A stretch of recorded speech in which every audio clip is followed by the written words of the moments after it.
on GMFB Overtime, everybody. Two-time Super Bowl champ Eli Manning. What's going on, Eli? Hey, I'm just happy to be here. How are you? Just enjoying New Orleans, my hometown here. As you should. It's been really, really wonderful. The city is doing great, and everyone's been so great. Last night, of course, NFL honors. We were just talking about Josh Allen taking home the MVP, but also the Hall of Fame class was announced, and the 4 wonderful players that walked down that aisle. You were a semifinalist. You did not hear your name called. How did you go into the evening last night, knowing that there was a possibility, and also what's the outlook like for you right now with Canton? I'm excited for those guys that got in. All of them are so deserving, and this is just a great. I'm happy for them. I texted a few of them, the guys that I knew, and just congratulated them. So I had a feeling it wasn't going to be my night, and I understand that, and I'm totally at peace, and it's not going to change my outlook of my career and how I feel about it, my friends. So I was able to spend the night with a lot of my friends, high school buddies, college buddies, some NFL teammates of mine, my family, and we had a big night. We celebrated just being here in New Orleans, being home, and had a wonderful time.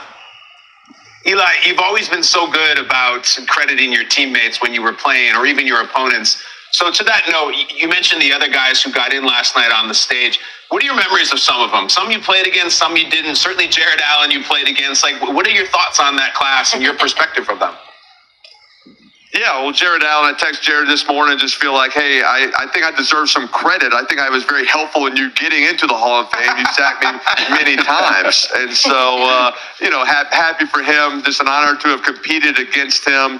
He definitely sacked me numerous times. Every time we played the Vikings, I feel like he definitely got me a few times. And then Antonio Gates, I remember when I was coming out in 2004 and going through the draft process and looking at San Diego, talking to their coaches, they were kind of like, hey, we have this tight end. No one's really heard of him. He didn't even play college football, but he's like going to be a superstar, we promise. I'm like, yeah, right. You have some guy, didn't play college football. I'm like, sure, we'll see how that went. Antonio Gates was his name, and sure enough, getting elected into the Hall of Fame, an unbelievable NFL career. Honored to have competed against him on the other side, watched him have so much success. So, it's just everybody so deserving of it. I remember watching Sterling Sharp play with Brett Favre and just unbelievable plays. So all of them are great stories, so deserving, so happy for them, their families, and what it means to everyone involved, to their teammates also involved. When you go in the Hall of Fame, it's not just for you, it's for your coaches, your organization, your teammates. They all get to enjoy that. Absolutely. Manti? Eli, the Chiefs are trying to make history this week, trying to go 3 in a row, and you talk about being successful. You're very successful at stopping history. Take us back to 2008. Was trying to stop history, did that add to your Super Bowl experience, or was a Super Bowl experience in itself so big and a big enough motivation for you guys to go out there and execute at the highest level just to win the Super Bowl?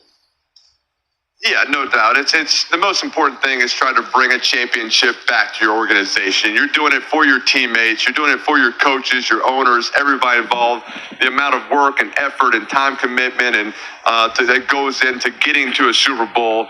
It's really not about ruining it for someone else. It's about getting the joy and the credit that you deserve and everything that went into to get to that point. And so I think the pressure really is on Kansas City. They have all the pressure to try to be the first team to three-peat. I think the Eagles are just like, hey, let's just go out and play our game. We're not, we're the underdog. Everybody, expects Kansas City. They've been here. They've both been there. They've been winning. Let's just go play our game. Let's go win a championship. This is for us. And, obviously these two teams played a few years ago, very similar on the players on both sides, except for one big one, Saquon Barkley. Absolutely. That guy is unbelievable player, had an unbelievable career. I think he could be the difference maker and be a big part. If they win this game, Saquon's going to have a big one. And you look really happy for him, knowing him from your time with the New York Giants. You and Saquon, I think, leaders in the clubhouse in the NFL for nice guys.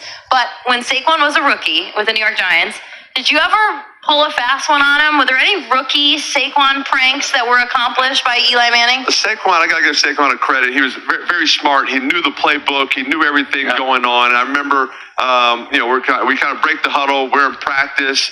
And we had a deal where the running back always told the quarterback his route. Right when I was going through the cadence, be like, hey, I got a flat route. It was really just to kind of almost know where's your check down, Sure. what's going on. Also, we did so much no huddle. Sometimes they'd miss a signal or something. It's making sure they had the right route because, sometimes based off the signal, what was going on, it could change. And I remember Saquon, Eli, I got a flat route. I'm like, hey, no, you got an angle route. He kind of just like, no, I got a flat route. I'm like, Saquon, if I tell you, like right now, like if I ever tell you what route you have, just run that route. I remember I saying, if I tell you that tomorrow is Easter, go home and paint eggs. All right, that's what we're doing here. And so he kind of looked at me and like thought about it. He's like, okay, I got it. So that was kind of the rookie moment, and we laugh about it now. But but he was smart. He knew his stuff, and he felt very confident in his, like, this is my route. I'm like, but hey, pump the brakes and just listen to the quarterback. Eli, I Awesome. love that. I am going to adopt that as the host of GMFB Overtime. I'm going to say, Kyle, you ask this question now. It is your. If I tell you to ask the question, you go. You go. That's it. That's how it works. Kyle, listen up, Kyle. If I tell you tomorrow's Halloween, you come in a costume. I don't care what it is. I tell you what it is. Exactly. All right, Eli, you're in your hometown. You mentioned you were with the high school Bros. Can you just take us back to the late 90s? It's your senior year in high school. You're in Louisiana. What are you guys getting into? What music are you listening to? Just take us there. All right, we're listening to Better Than Ezra. That's it. That's the band. All right, so we're going to Tipitina's. We got our fake IDs. We're sneaking in. Actually, you only had to be 18 to get into the bars during that time. So all you need is, we're all 18 at that point. We're going there. At one point in New Orleans, you had to be 18 to get into the bars. You could actually buy alcohol at 18, but you couldn't drink until you were 21. Just hold it. It made a lot of sense. Yeah, It made a lot of sense. So that was a rule for a little bit. That was a good time. But anyway, so we're going. Love live music. Love going to the boot. Love going to Fat Harry's. Some of the local establishments. The great food around New Orleans. Going to Domalice's and Casamento's and Acme Oyster House and it's just such great culture. Going down the Bourbon Street, just listening to live music and kind of more during the day. Some of the great restaurants and the culture. So New Orleans. It's almost like you're in a different country. And growing up here, you thought that was the norm. Like you're like, hey, you can go into a bar and get a to-go cup and walk out with it. It's like, oh, you can't do that. Like you go to college, you're like, oh no, you're going to jail now. Congratulations. I'm like, wait, you can do that Oxford, here. I think you can do that. You can win a little bit in Oxford too. There's been a lot of talk, Eli, about the offensive powers, whether it be Patrick Mahomes. You talked about Saquon, Barkley, but you know what I love the most about this game is the defensive dominance that these two teams have. Obviously, Vic Fangio, you have experience with Coach Spags. Tell me, what makes Coach Spags' defense so hard to go up against? Just because, you look at the last game they played versus the Bills, in the final drive, the Bills are going, they have a 3rd and 10, they go blitz zero, all out blitz zero, that that's coming with the Spags. Like big plays, a blitz is coming. And then on the fourth down play, they go empty, they go 4-by-1, quad left, and they bring a weak corner blitz on 4th and 5, biggest play of the game, and that's just like, and it's also a blitz they haven't done all game. Yeah. So in the biggest moments of the game, you're going to get something you have not seen yet, and it's hard to prepare for that. Like blitz zero might come, but then they might fake blitz zero. They might bring a blitz you haven't seen and bring a corner blitz. It's just things that you're not. It's hard to know exactly what's coming. Yeah. It's hard to make the perfect call to pick these things up. And he just keeps you on your toes all the game long. You don't know the second play of the game if he's coming out with the blitz zero. And so you got to try to have these great answers. You got to be prepared for so many different looks. And it was a big part of us winning the championship in 2007 season with him as a defense coordinator. He's going, he's already got 4 Super Bowls, and he's just one of the great coaches. And, Kansas City's lucky to have had him for so long. It's so gutsy. It was so perfectly Spags. It was a really awesome moment. I'm having a flashback. 10 years ago, you and I sat and hosted a show for Verizon. Yes. And someone told us 5 minutes before we were supposed to do an hour-long show, the machine that rolls the commercials isn't working. And I was so new in TV. Eli looks at me. He's like, we got this. We're going to talk for an hour straight. And I was like, okay, Eli, whatever you say. Like the ultimate quarterback. What are you doing with Verizon today now, 10 years later? Yeah, well, obviously Verizon has such a big impact around the Super Bowl week. They're the official 5G partner of the NFL. So it's your place for fans, coaches, to watch the game, whether in the stadium, whether you're at home, but also in New Orleans. They have the House of Verizon, where you can go kind of bring in football, music, culture of New Orleans. It's a place to get great food and hang out. They have a bowling tournament where you can win tickets to the Super Bowl. They have a glam suite where you can get all suited up and everything. So Verizon just, especially they've invested so much in the city of New Orleans, permanent structures where you get the greatest, the best service possible. They know the tourism and the people coming, business travelers coming in. So, and when you have the busiest place and the crowded place, having the Verizon service to make sure you're connected and you can communicate and get everything done. They're just, they do unbelievable work and have such a big impact on all the cities nationwide. Kyle, I am telling you to thank Eli and be grateful that he was. Thank you so much. You're always a great ambassador for the game, and today you're a great ambassador for New Orleans. We learned something too. Normally in the Super Bowl, you're better than Brady. Today you're better than Ezra. So we love that about you, Eli, and please come back.